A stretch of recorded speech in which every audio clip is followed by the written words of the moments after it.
Okay, so full disclosure, my notifications have been like completely out of control lately. And you know what's at the heart of it? It's all this TikTok stuff. You guys have been sending in searches like crazy. And it seems like everyone's just totally confused about what's going on. I mean, some of you are asking, is TikTok back? While others want to know, when is TikTok getting unbanned? And then there are those really weird ones like, did Meta buy TikTok? It's a lot. Yeah, it could be pretty overwhelming to keep up with, for sure. I think this whole situation really shows how fast things can change in the tech world. And honestly, it's so easy to get caught up in all the rumors and speculation. Seriously. And speaking of rumors, it seems like a lot of your searches are kind of stuck in the past, Yeah. referencing those ban attempts from back in 2020 and 2023 when Trump was in office, which already makes me think that some of the information out there might be, well, a little outdated. Definitely. So maybe we should start with the biggest question.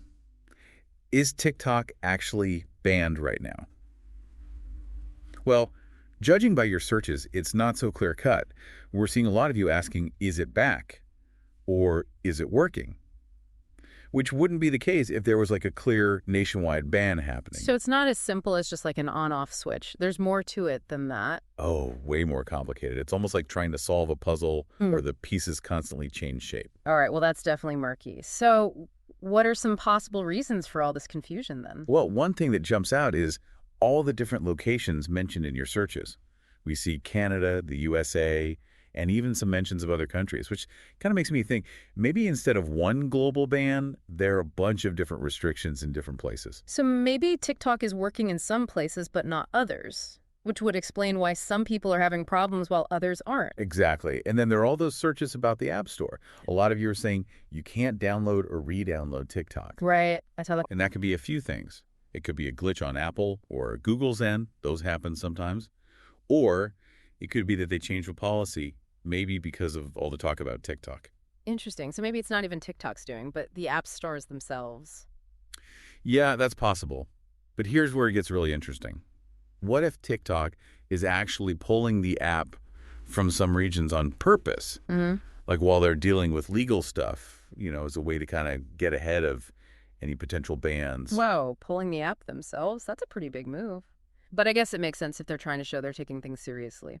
Speaking of taking things seriously, can we talk about all the VPN searches? It's honestly mind-blowing how many of you are suddenly interested in VPNs. Like everyone became internet security experts overnight.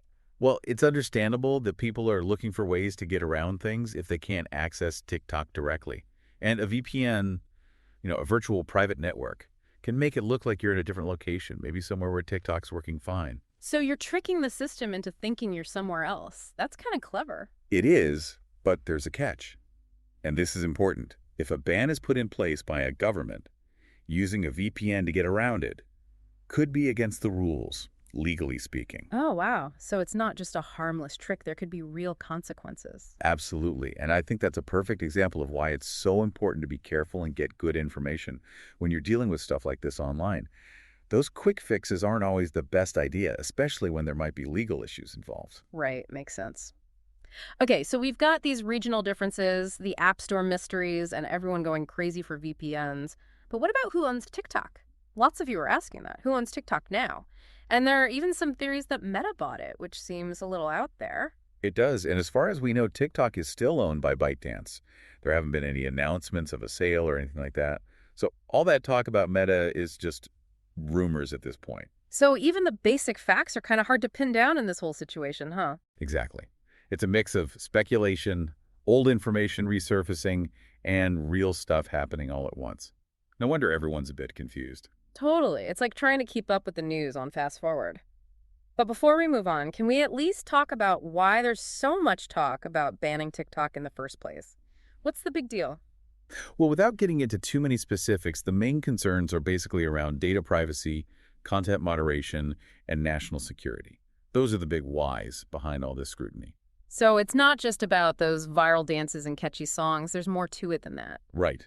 Different governments and organizations are worried about how TikTok handles our data, what kind of stuff people are posting, and whether the Chinese government might have access to information about users. Okay, I'm starting to see why this is such a complicated mess, and I have a feeling we've only just scratched the surface. You're absolutely right. But we'll dive deeper into those underlying tensions in the next part of our deep dive. So welcome back to our deep dive into all this TikTok craziness. We've already covered a lot of ground, but as we mentioned before, there's like a whole other layer to this thing. Right, we talked about all that confusion around whether it's banned or not, what's going on with the App Store, and everyone suddenly using VPNs. But I think the big question is like, why? Why is TikTok facing so much scrutiny in the first place? Well, it all comes back to those three main concerns we talked about before: data privacy, content moderation, and national security. Okay, those big, kind of scary issues. So let's start with data privacy. What exactly are people worried about when it comes to TikTok and their information? Basically, it boils down to who owns TikTok. Right. Remember, ByteDance, the company that owns TikTok, is based in China. And that makes some governments and security experts nervous because they worry that user data collected by TikTok could end up in the hands of the Chinese government. Okay, so you're saying, like, the Chinese government could be getting access to all those silly dance videos and cat memes. I mean, that seems a little far-fetched. Well, it's not really about the content itself. It's more about the kind of information that can be gathered from user data. Things like where you are, what you're looking at online, who's in your contacts, even things like biometric data from those face filters. And all that data, when it's analyzed, can create a pretty detailed picture of someone and their habits. Wow, I hadn't really thought about it like that. It's not just about the funny videos, it's about the potential for, like, misuse of all that personal information. Exactly. And here's where it gets kind of tricky. TikTok keeps saying they don't share user data with the Chinese government. They've been pretty clear about their commitment to user privacy and data security. So they're saying, like, we're playing by the rules, basically. That's their stance. But there have been some reports and investigations that have raised questions about how they handle data and whether there might be vulnerabilities. So how are we supposed to know what to believe? It's like a he said, she said kind of thing. It is, and I think that's why it's so important to, think critically. Don't just take things at face value. Look for evidence. Try to understand different perspectives and ask yourself, like, who benefits from spreading certain stories? That's really good advice, but it's hard to do sometimes. I know, it's not easy. And to make it even more complicated, these data privacy concerns aren't limited to TikTok. We see it with a lot of social media platforms and tech companies in general. Right. It seems like every other week there's a news story about a data breach or some kind of privacy scandal involving a big tech company. Okay, so when data privacy is kind of a big question mark, what about content moderation? That was another area of concern you mentioned. Yeah, content moderation is basically about deciding what is and isn't allowed on a platform. It's about creating rules and guidelines to try and stop harmful, illegal, or inappropriate content from spreading. It's almost like being the bouncer at a giant online party, keeping things under control. So making sure people aren't posting stuff like hate speech or graphic violence and things like that. Exactly. And this is a challenge for any platform, but especially for one as big as TikTok. They have over 1 billion users around the world, and there's so much new content being uploaded every minute. It must be like playing whack-a-mole trying to keep up with all that. It kind of is. And then you have to Okay. consider that different countries and cultures have different ideas about what's acceptable. What might be offensive in one place could be totally fine somewhere else. Yeah, so what's considered like too spicy in one country might be pretty tame in another. Exactly. And then there are concerns about how TikTok's algorithms might be like promoting certain types of content, which could create echo chambers or even spread misinformation. Whoa, wait a minute. Can we unpack that a bit? Algorithms, echo chambers. I'm not sure I'm following. Sure, let's break it down. Imagine you like a few videos about, say, a conspiracy theory. TikTok's algorithm might notice that and start showing you more and more similar content, creating what we call an echo chamber. You're only seeing one perspective, Right. which reinforces what you already believe, and you might miss out on alternative viewpoints. So you're saying the algorithm kind of creates a filter bubble where you only see what it thinks you want to see, even if it's not the whole story. Exactly. And that can be a problem, especially when you're talking about sensitive topics like politics, health, or social issues. Algorithms are powerful, but they don't always understand the context or the intent behind something. That's kind of creepy, actually. It's like the algorithm is shaping your reality, even if you're not aware of it. Yeah, it's a valid concern. And it's something people are talking about not just with TikTok, but across all of social media. Right. It's not just TikTok. It's Facebook, Instagram, YouTube. They all use algorithms to decide what we see. Okay, we've covered data privacy and content moderation. Now let's talk about the big one. National security. I mean, surely everyone can agree that's important. You would think so. But even national security, when it comes to TikTok, is wrapped up in a lot of complicated stuff and different opinions. I'm sensing a but coming. What's the catch? The main worry here is that a foreign government could use TikTok to try to influence what people think, or even mess with elections. It's a serious accusation, and TikTok has denied it over and over. So they're saying they wouldn't use their platform for, like, political manipulation. Yeah, that's what they say. But the concerns haven't gone away. Some people argue that even if TikTok itself isn't intentionally doing anything wrong, the Chinese government could pressure ByteDance to censor certain topics or promote others because of Chinese law. So it's not just about protecting data, it's about protecting, like, democracy itself. Kinda, yeah. It's about making sure that what we see and hear online isn't being manipulated by other countries. And this isn't just a TikTok issue. It's a bigger conversation about the role of technology and social media in global politics, or what we call geopolitics. Whoa, for those of us who aren't political science experts, can you explain what you mean by geopolitics in this context? It basically refers to the relationships and power dynamics between countries. And technology, especially social media, is becoming a bigger and bigger part of those relationships. Countries are fighting for influence, control, and access to data, and platforms like TikTok are right in the middle of it all. So TikTok is just one piece of a much bigger puzzle. Right. And it's important to remember that how countries view these national security concerns depends a lot on their specific relationship with China. Different countries have different levels of trust and different priorities when it comes to security. That makes sense. It's not a one-size-fits-all situation then. Different countries are reacting differently based on how they see the risks. Exactly. Some countries have banned TikTok from government devices, while others have created stricter data security rules just for the app. And then there are some countries where TikTok is pretty much free to operate without much government interference. So it's a mixed bag around the world. It really is. And it's also important to understand that these decisions are being made in a very politically charged environment. There's a lot of posturing, blame games, and even misinformation being spread to try and push certain agendas. You mean there's, like, a lot more going on behind the scenes than we realize? Definitely. And that's another reason why it's so important to be critical of the information we come across. Don't just accept everything as fact, especially when it comes to something as complex as national security. Look for evidence. Consider different viewpoints, and always ask yourself, who benefits from this story being told this way? You know, that's good advice for life in general.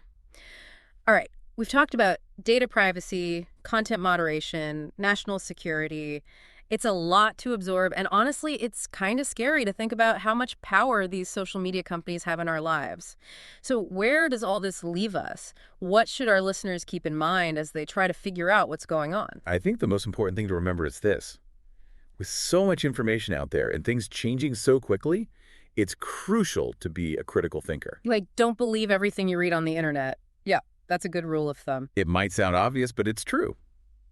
When it comes to TikTok specifically, focus on official statements from the company, government agencies, and reputable news sources. Don't just rely on random rumors or speculation you see on social media. So fact check, fact check, fact check. Got it. But what about those of us who just want to know if we can still post our dance videos? I get it, but even then, it's important to be thoughtful. Think about your digital footprint. What information are you putting out there? Who can see it? And are you okay with that?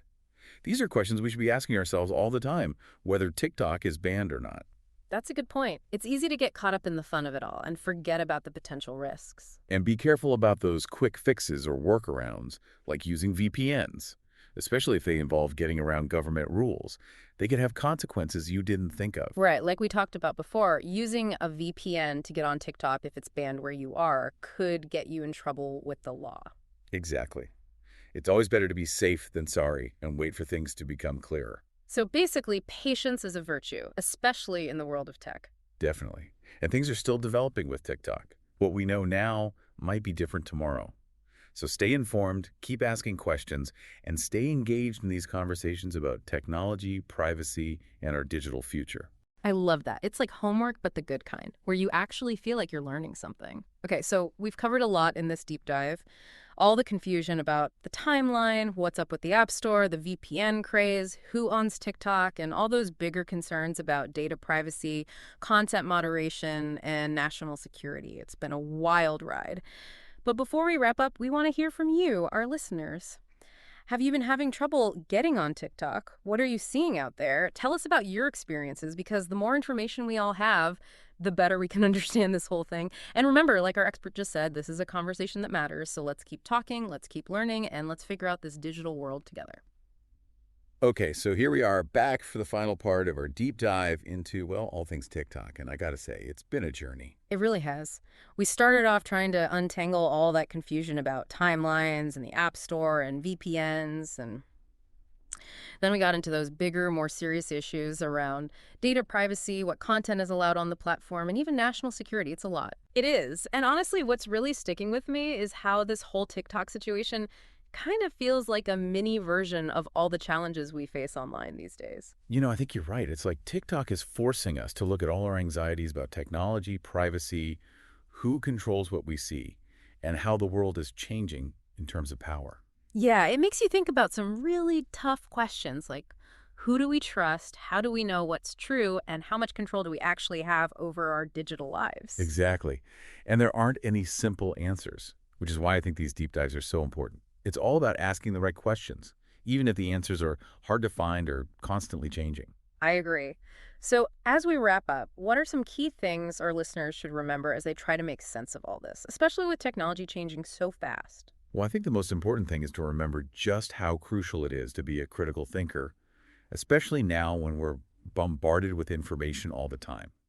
Don't just take things at face value. Especially with something like TikTok, where, let's be real, the rumors and speculation are just out of control. Exactly. Seek out reliable sources, like official statements, government agencies, or reputable news outlets. Look for evidence, and don't fall for those clickbaity headlines or claims that sound too good to be true. So basically, channel your inner Sherlock Holmes. Question everything. Exactly. And remember that everything you do online leaves a trace. Think about what you're sharing, who can see it, and what that might mean down the line. Think before you post, even if it's just a silly dance video or something. That's good advice for, well, pretty much anything you do online, not just TikTok. You're absolutely right. And last but not least, be patient. The whole TikTok situation is still up in the air, and things could change at any moment. What we know today might be different tomorrow. So we're kind of in a wait-and-see mode, huh? Kind of, yeah. But that doesn't mean we should just sit back and do nothing. Stay informed, keep asking questions, and be part of the conversation about technology, privacy, and what our digital future looks like. I love that. It's like stay curious, stay engaged, and remember that this isn't a one-time thing. It's an ongoing process. That's a great way to put it. It's all about making sure we're equipped to make smart decisions in a world where technology is becoming more and more a part of everything we do. Couldn't have said it better myself.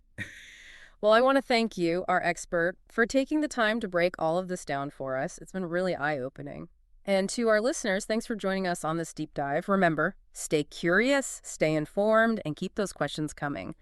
That's all for this episode of The Deep Dive. Until next time, stay safe out there, both online and offline. Today is your lucky day. Today is the day that our $3 website works for you, paying you directly to your PayPal daily. Imagine $3 ongoing continuous payments to your PayPal account. Imagine falling asleep and waking up to $300 in your PayPal account. How would this make you feel? How could this help you? What bills could you pay? What kind of fun could you have?